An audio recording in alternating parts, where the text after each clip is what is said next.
Margriet's here to talk to us about mental fitness and emotional agility.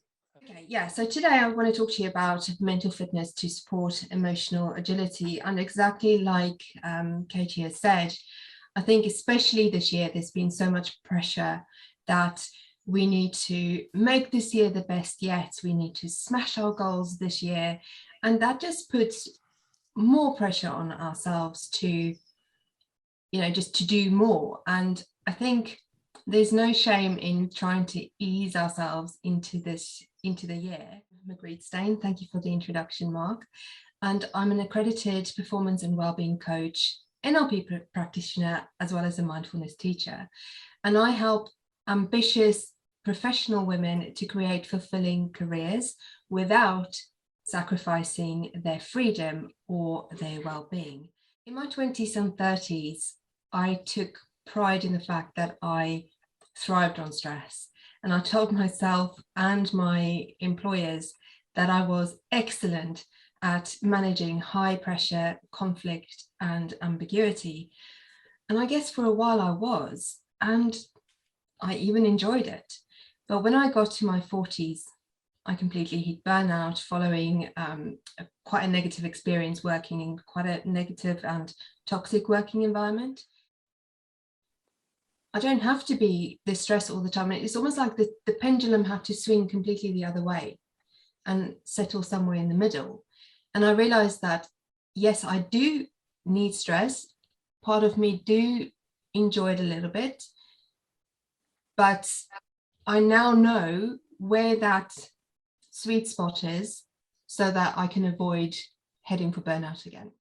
So nothing I'm going to be covering today here is rocket science. It's nothing new, and it may seem obvious, but so often when we're in a really stressful or challenging situation, when we are really in it, it's difficult to see the wood from the trees because we're too close to a situation. So we don't always allow ourselves to take a step back and look at it more objectively.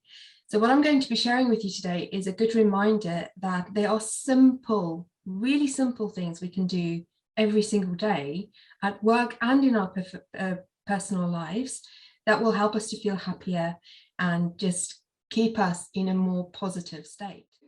On one hand, we have mental fitness.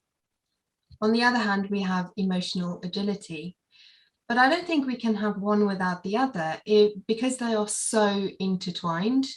We need to look after our mental fitness just like we look after our physical fitness to support our emotional agility and well-being. But we also need to look after our emotional agility to support our mental fitness. I think that the two really fit together like a glove. We neglect a little bit. We look after our bodies. We don't always look after our minds. We think our minds will just come with us on the journey and, it's fine. But the same mentality, so our mental health is just as important. We are all prone to certain conditions, just like with physical health, depending on family history and environment. So many of us may not think to set goals to ensure we stay mentally fit. Okay, so here are a few, we're coming to the end of the talk now. So here are a few things you can do every single day to improve your mental fitness.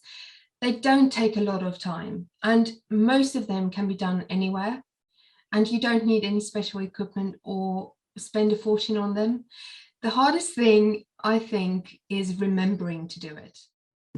So I've got this app called I was just looking at it. It's called Gratitude. And it like nudges you every day. Like if you have notifications on to ask, just write something positive for the day. It also in their notifications, like every day they send you like a good positive thoughts for the day. Like usually it's like a positive message to kind of kick off your day.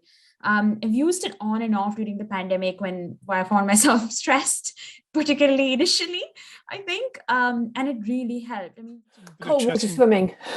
Cold water swimming. That's the closest I get to sort of meditation because you think about nothing else when you're in it. Where do you do that? Shooting Lido. Okay. In fact, I was in this morning and apparently it's below 3 degrees. So it might not be for long, but it's a time when you literally switch off and think about nothing else. Brilliant. Hello, happy Happy New New Year. Year. What are your coping mechanisms? Well, what do you?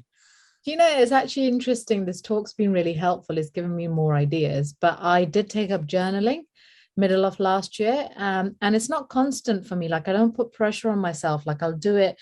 Maybe I'll write a novel today and then I don't write for a week. And then I write like 2 sentences the next day. So it's whatever's in my mind. It really helps with the sleep on a busy day. And then the second one is walks. When Katie mentioned at the beginning of the session, are we hard on ourselves this year? So I got really good during the Christmas break. I was like, this is amazing. And now work's picking up again. It's really hard. So what's worked for me is not setting myself a hard target of every morning. If I can grab 30 minutes at any time in the day, I run. I literally go. And I think that's the change I've brought, because in the past, I'll just put a placeholder. This is my walk time in the morning, and it never happened. Embarrassingly, I was on a speed awareness course a couple of weeks ago, and they were just saying that, you know, you always rush because you're late. And the difference it makes in the time speeding is just so not, I mean, it doesn't make any difference at all, but you're much more likely to, you know, you got A, you're getting stressed, and B, you know, it doesn't make up for it. So it's that whole, I was like, okay, that's probably one that, yes, maybe I am driving better. Have you found it helpful? And I mean, it's like I say, all of these things sound quite obvious when you think about it, but it's remembering that's actually the hard part. But if anyone's got any questions, you know, I'm on LinkedIn, you can find me, and I'll happily answer any questions offline.